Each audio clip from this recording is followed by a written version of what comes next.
Hello, guys. It's your crazy coach lady, Amanda Trombley, and we are on round 2 of Fuck Your Rituals and Live Embodied. Because round 1 was fully recorded and then totally vanished. So here we go again. Let's hope we get all the same good stuff in this. So we're talking about today, fuck your rituals and live embodied. And why? Why are we even having this discussion? Because our rituals are so super good for our soul, right? Alright, so here's where I'm coming from on this. They are. But I want to talk about some stuff. I don't know about you, but I know that me personally, I'm super duper over being told what to do. Maybe your Facebook feed doesn't look like this. Maybe your community groups don't look like this. Maybe your life doesn't look like this. But I know a whole lot of what I see day to day, a whole lot of what I consume day to day, is a bunch of people telling me that if I did it their way, then I would get exactly what they got. And that whatever my problem is or whatever I desire, if I do it their way, I'll get what they got. And I'm going to be fully honest with you guys. I've fallen into this trap 1,000 times over, again and again and again. Somebody's spoken to me in one way or the other, whether their writing was super duper authentic, or they had good messaging, or I loved their brand or their imagery, or something popped up and it made me say, ooh, I love this, ooh, I want this, ooh, yes, give me more of this.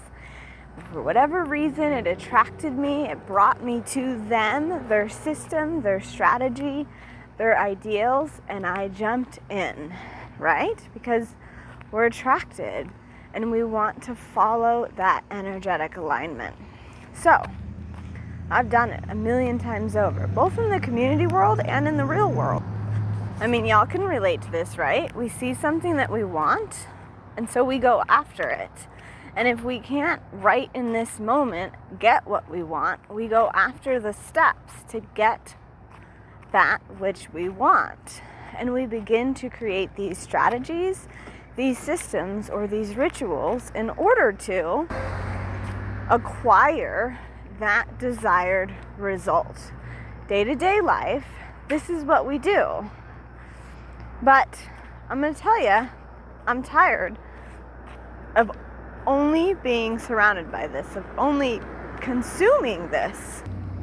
Because eventually what I feel like starts to happen is we begin to actually lose ourselves to the systems, the strategies, the rituals, the attracting or the attractiveness of everything and everyone around us. Now, I don't want for 1 second to say that your desires aren't good. I want you to know, and if you purchase my Manifestation Soul Intensive, you heard it.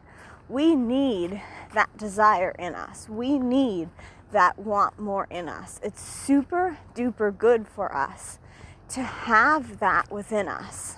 And we all do. There's absolutely no reason to feel shame for this need or desire for more. It doesn't matter what your more is. Whether it's emotional more, spiritual more, physical more, financial more, your more is good. And, we oftentimes get lost in our own heads and tell ourselves this more isn't. And I'm not going to go into it because this is not what this intensive is about. But we oftentimes, automatically begin to feel as if this sensation for more is actually something that's wrong with us, and it's not. The sensation for more is totally divinely driven and really, really good for us. And it's something that I know we all do, and it's something that I know, we all participate in our daily lives. And we participate in this more factor for really good reasons, really good purposes. I mean, nowhere and does it say that it's wrong to want more money so that you can feel secure or bring financial peace to you and your family. Nowhere in it is it wrong to want more emotional security, peace of mind, or freedom because that frequency goes out into the world, right? So we're not feeling shame about the want for more, but we are admitting to ourselves here that each and every one of us has this desire for more. And this desire for more is mainly what drives our day-to-day existence, you know?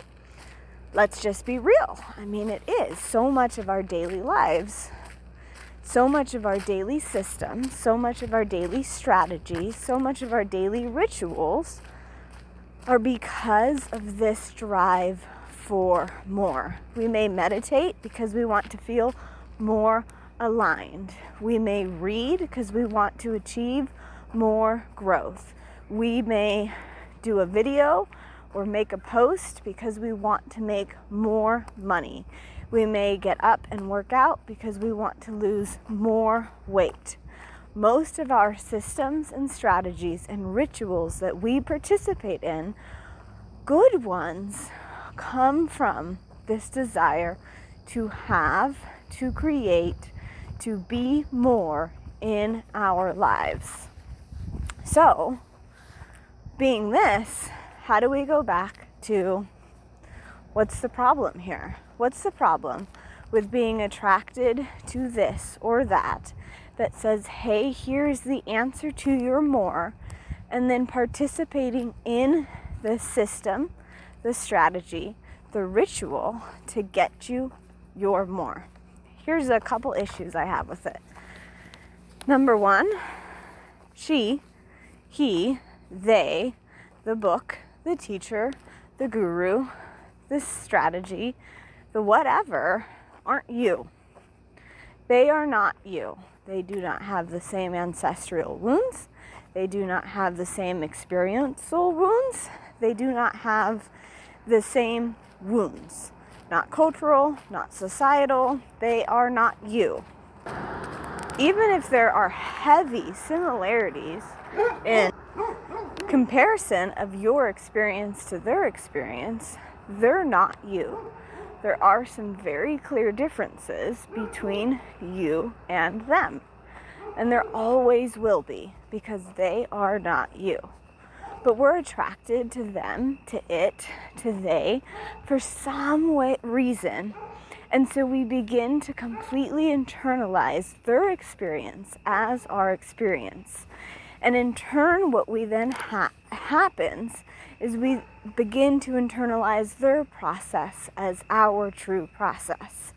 And this is a major problem right from the start, because their experience is not our experience. Their wound is not our wound. Their time on earth, simply put, isn't our time on earth. They are them, and you are you. And so we begin to follow these systems, these strategies, and these rituals given by person A, thing A, in a way that worked for person or thing A, in order to have it work for us, even though we are not person or thing A. And so obviously this becomes a problem, because what works for you may not work for me, because we all have different experiences in this life. So there's one problem there. Here's another problem with this. Person A says, follow my system, my strategy, participate in my ritual, and you will achieve result. Whatever that is that you're going after. Emotional freedom, financial security, physical embodiment, empowerment, whatever it is. If you follow my system, my strategy, my ritual, you will receive result. And this attracts us. And we say, this is what I want. I want to feel like her. I want to be like them. I want to understand this way. I want to behave this way. But there's a huge gap here, because again, they are them and you are you. So even if you follow their strategy, their system, their ritual to the T, complete T, you will never achieve exactly their result because you are not them. But the bigger problem here is we don't actually know what we want. We see what we think we want and we attach ourselves to that want. We attach ourselves to that result without actually fully knowing what we want, comprehending what we want, or understanding how to get what we want. And when we begin to do some soul searching and learning about ourselves, what we often find is that those biggest desires have not manifested themselves for a reason, because what we want isn't really what we want. What we think we want is not actually what we want. Whether fear is standing in the way, or whether beliefs are standing in the way, or whether mindset is standing in the way, what we come to learn about ourselves the longer we get to know ourselves is that those baseline desires, those baseline results that we're going after so fiercely, we don't actually want. So not only have we made a carbon copy of ourselves to be somebody else, to follow somebody's strategy, to participate in somebody's rituals, but we're also going after something that our own specific soul isn't calling us to reach after. And this creates some serious disalignment. This creates some serious energy misalignment. And this creates that constant stuck feeling. So let's go back to your rituals for a second. We all have these rituals, especially if you're a disciplined person who's crawled yourself out of any hole. You have rituals. You participate in rituals. Whether your rituals is 3 affirmations in the mirror in the morning, or a meditation cycle, or just that little kick in the ass to get yourself going each day, or maybe your rituals are much more simplistic, like turning on the music when you're driving to work because you enjoy listening to the sound, or making sure that you smile at people when they walk into the store to spread that positive energy. We all participate in rituals. We all have our systems of living and our strategies. So why am I saying fuck rituals if we have them and they're good for us and they're part of us?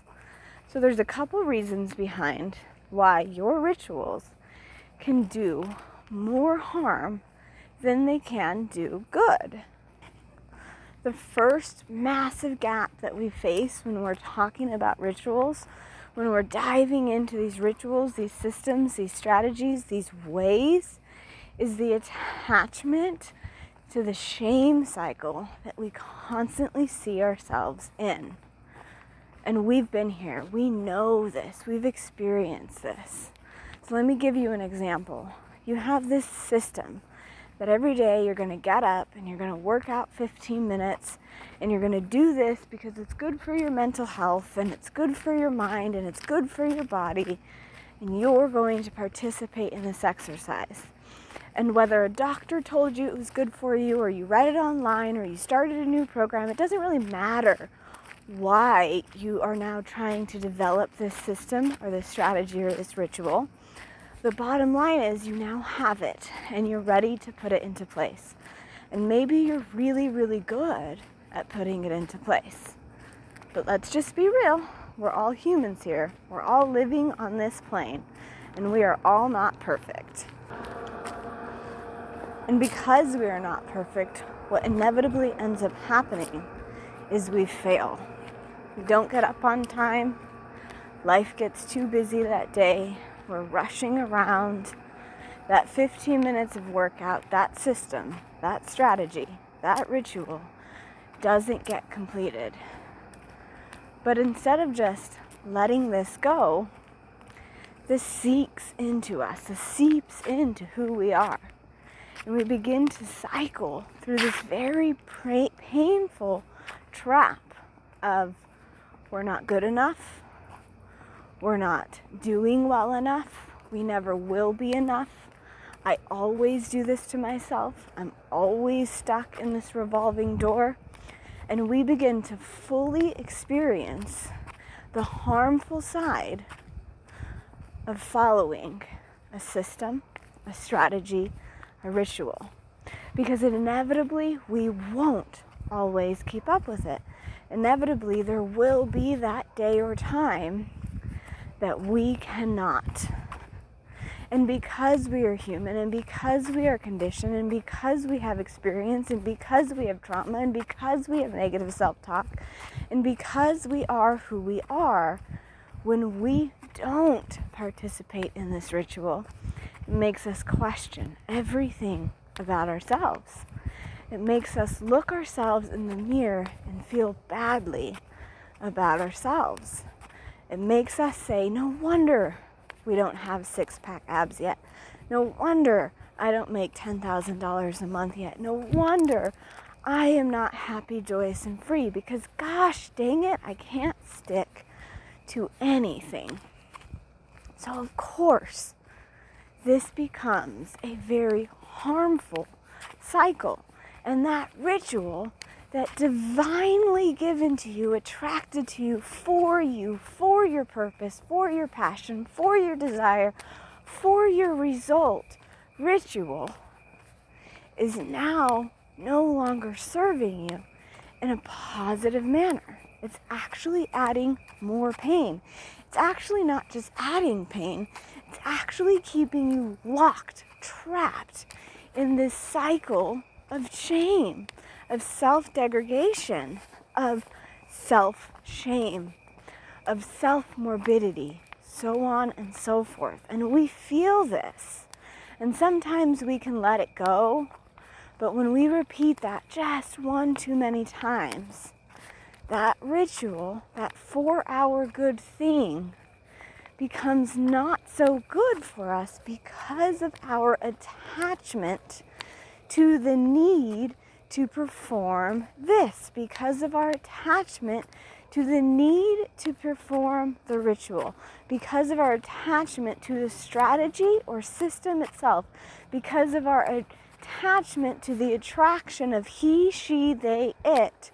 When we begin to experience our own experience, we begin to be thrusted into a cycle of shame. So that's number one. Obviously, does that sound good to you guys? No. This is why we're fucking our rituals. So, we're clear then. Reason number one of why we're fucking our rituals is because the attachment to the ritual leads to a shame cycle that only begets more pain. Reason number two, the attachment to the result of the ritual leads to a cycle that only begets more pain. I told you here in the beginning of this that it is so super duper good to have these desires, to have this need for more, because ultimately that result factor drives us in some way, shape, or form. Selfishly or not, it's totally acceptable because it drives us. But because the ritual, the system, the strategy is not yours, is not unique, is an ABC 1, 2, 3 step-by-step system given to you from a different experience, from a different human, that result will not be the same. And so what happens when we have moved past that discipline, moved past that motivation, moved past that shame cycle of not being able to participate in the ritual, and we've become like really dedicated on performing these systems, these strategies, these rituals. Yet, we're not getting what we want. We're not seeing the synchronicities right away. We're not seeing all of the pieces of the puzzle fit perfectly together. We're not achieving the result that we thought we were going after. What happens then? We fall back into the cycle of comparing yourself to her, him, them, it, of re-going over everything and seeing, where were my desires messed up? How is this selfish? How do I need to release this? What am I doing wrong? I must be doing something wrong. She gets it so easily. I should be able to get it. I think I'm doing everything right. Why isn't this working? And this attachment to the result or lack thereof of what we're experiencing begets more pain, pushes us back into this cycle of pain, where no matter how far we grow, we are always being faced with that insecure, lost little girl we're running from all along. So reason number 1, fuck your rituals, because the attachment to the ritual is begetting more pain. And reason number 2, fuck your rituals, because the attachment to the result of the ritual is begetting more pain. But the huge whammy here, the gigantic, glaring in our face, obvious, now obvious, big whammy no-no here, is that our rituals are actually, that which are supposed to pull us into the desires that we truly have in our hearts, are actually primarily responsible for the reason we feel like shit. We're going after something so fiercely with this idea that if we participate in this system, this strategy, this ritual, that we will feel better. But as we get trapped in this cycle of the rituals, we are actually drawing more personal, more close, adding more insult to injury, staying not just trapped in the cycle, but digging the cycle deeper, digging the hole deeper for us, and pulling ourselves closer to that which we despise. So that which is the tunnel, the avenue to get all that we want, has actually become the avenue to stay right where we are, where we don't want to be. Obvious now red flags of why this shit isn't working for us, of why it's time to fuck our rituals and live embodied. So what the fuck does live embodied mean, and why is it different from rituals? And are you saying, lady, that you don't participate in rituals? Because everybody has rituals. You started that off saying that. So let's answer these questions here. Do I participate in rituals? Oh, you best sure as fuck I do. I do, just as you do. We all do. But when we are living embodied, our embodiment of ourself merges with the rituals of our true soul making. Therefore, those rituals are no longer avenues for growth. They're no longer expressways to our desires.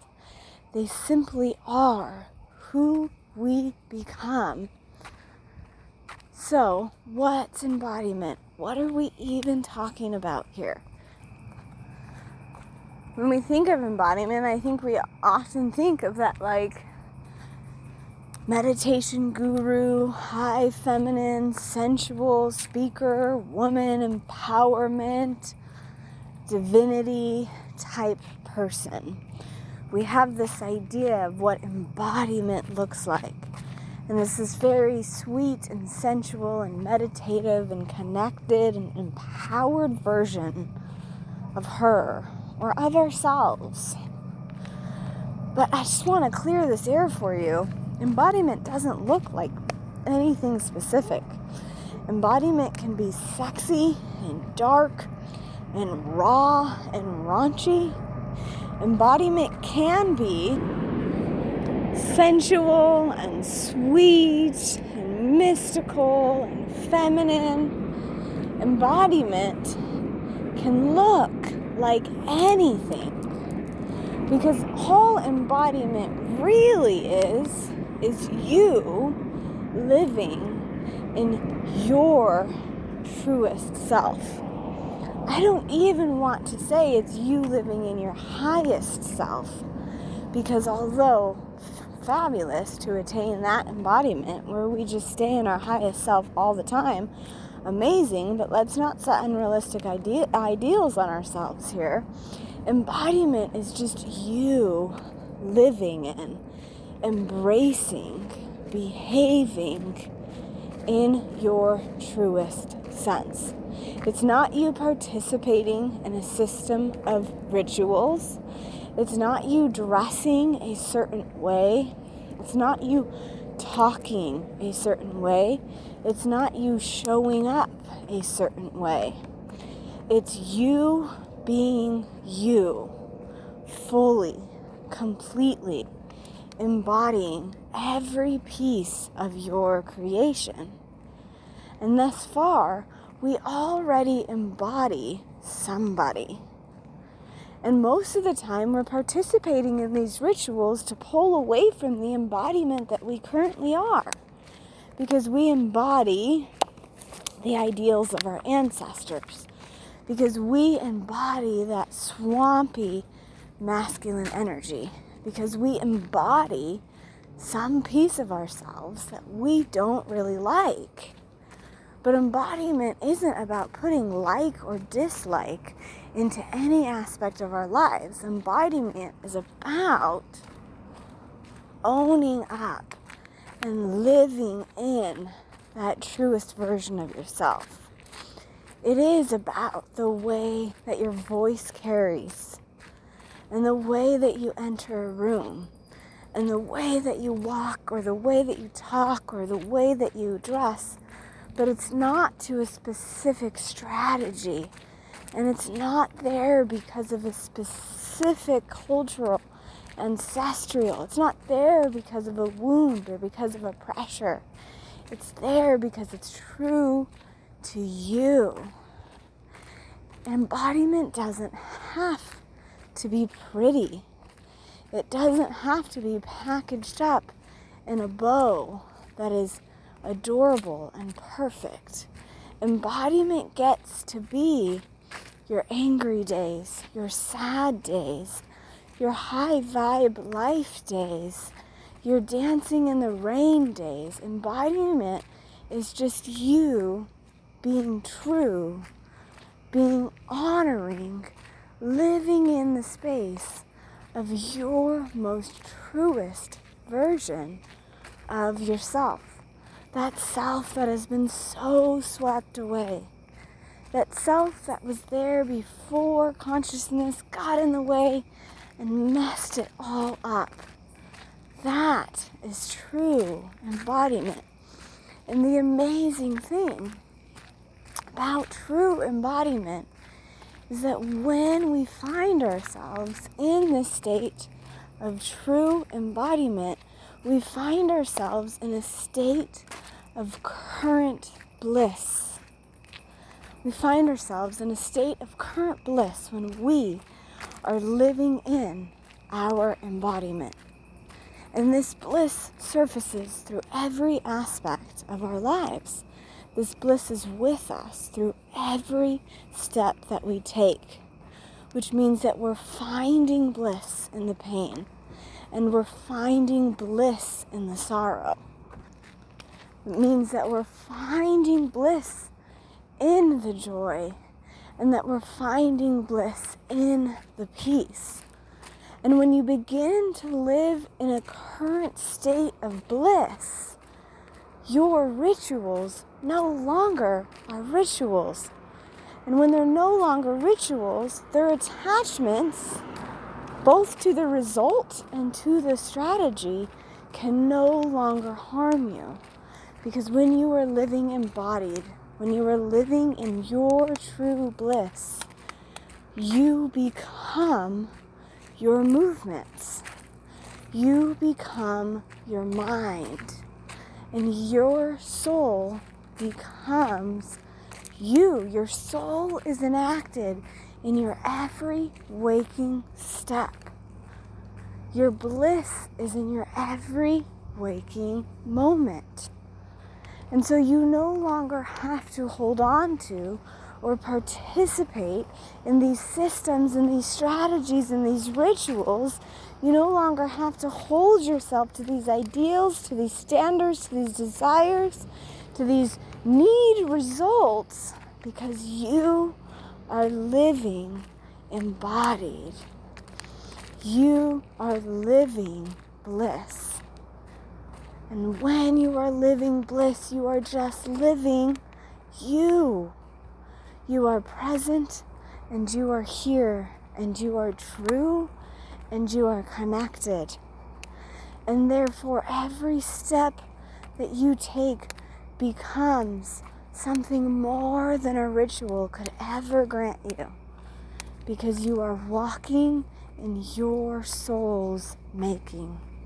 You are taking intentional steps without thought, without purpose, because it is what the desires of your soul have called you to do. So, how do we go from fucking our rituals to living embodied? I'm going to give you 2 super duper simple steps here, because I know we've just debunked a ton of ideas, and we're probably cycling already, and all the things we've been doing wrong and all the things we want to start doing right, and somehow wrapping ourselves back up in that nice little bow that says we're going to do it all wrong. So let's make this simple. Number 1, how do we fuck our rituals? Take a step back and evaluate if the voice between your ears, while participating in, after participating in, when missing, or before, serves you. I'm going to say that again. Is the voice between your ears serving you before participating in, during participation, after participation, or when you miss a participation? In your rituals, guys, how do we figure out if it's time to fuck some of those rituals? If the voice in our heads and any energetic space around that ritual is not kind, is not loving, is not true, then that ritual needs to ask some tough questions. Because if you are participating in any sort of system, strategy, or ritual that does not feel good to you, then you are already stuck in that cycle. So ask yourself that simple question.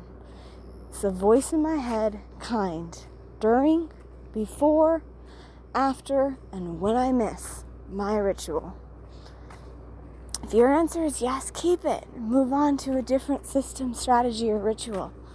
But if your answer is no, ask yourself another hard question. What is my head saying? What are these voices saying? Where are they leading me away from? Where are they pulling me to comparison? How is this not serving me? Why am I still attached to a cycle that I've put in place to serve me when it's clearly not serving me, because the excuses in between my ears are harming me more than the result that I'm trying to go after? Just be honest with yourselves. We don't need to spend 10 hours in self-analysis. We don't need to get wrapped up in the psychoanalysis that I love to do. We just need to be honest with ourselves. We just need to be clear with ourselves. Are we serving ourselves with our rituals? Super simplistic. Number 2, we've fucked our rituals. Now what? How do I live embodied? We have to be present. And for so many of us, we have yet to lock out that noise. We've yet to actually be here in this moment. Even during this, you've been doing 100 other things, and that's totally okay. But we have to begin to engage in the present connection with ourselves. And y'all know how to do that. There's plenty here to show you how to do that. So when we're present, when we have begun to participate in that type of ritual, where we're present and just here and connected, begin to do what's pleasurable. Begin to find your bliss. How super duper simple is that? Do what feels good. Cry if crying feels good. Dig your toes in the dirt if digging your toes in the dirt feels good. Stop questioning that intuition. Start living in that bliss. Start taking those teeny tiny small steps to create your true embodiment, to where yourself is living out loud. Guys, I'm not saying you have to quit your job and move 500 miles away and begin to live your dream right now. I am saying take those small steps of bliss. Not because she said to do it, not because you read it somewhere, but because you're really craving it inside. Because you really want it. We've locked those desires, those needs, those callings, that intuition for far too long. It's time to just take those little small steps to live in our truest sense. So, let's sum it up real quick. Fuck our rituals. Why? Because they're pretty harmful for two very distinct reasons, even though we're doing them for our best purpose. And live embodied. Why? Because that allows us to live in a current state of bliss, which, let's just be real, makes all those desires a lot easier happening. But it's so blissful we don't even know we need them anymore, because we're here and now. And how do we unfuck ourselves and live embodied? We do an honest self-appraisal. We evaluate what's not serving us, and we begin to participate in the actions that we desire fully to participate in, without comparison, without denial, without trapping. This is so empowering. This is such embodiment. This is such enlightenment. This gets to be so simple. We don't have to participate in anything huge or scary or life-altering. And we don't have to participate in anything because she said or they said, or we want, or maybe it will, or if I could just only. We get to just learn how to live. How to live truly encompassing who we are. And with that, our lives become unleashed. So easy. So fun. So super duper not painful. All right, guys. One last thing, and then I'm going to say goodbye. I'm not saying rituals are bad. We participate in them. I do too. I have a ritual for manifesting. I have a ritual for meditating. I have a system for how I parent my children. I have a strategy for how I run my business. I have these things in my marriage, in my motherhood, in my relationship to my body, and my relationship to my spirituality. I do. We all do. I'm not saying rituals are bad. In fact, rituals can be super duper good. And they can be that avenue, that tunnel for growth. I remember my first ritual, strategy, system, and I say it in every paid course. Motivation is shit. When that clicked for me, my life changed. And so every time I told myself I'm too tired, I don't have the energy, I don't have the motivation, I can't get out of bed today, blah, blah, blah. Every time I told myself anything that didn't serve me, anything that wasn't negative, anything that didn't align with the goal in front of me, I repeated, motivation is shit. Motivation is shit. Motivation is shit. And more than that. But that's the gist of it. And that ritual saved my life. That ritual brought me to something new. Brought me to where I am now. It was that first step. But I wouldn't be here today if it wasn't for that. So I'm not saying all rituals are bad. Plenty of rituals are good. Plenty of rituals serve a beautiful purpose. Plenty of rituals open up the door. Turn on the light. Allow you to become more. I'm not saying our rituals are bad.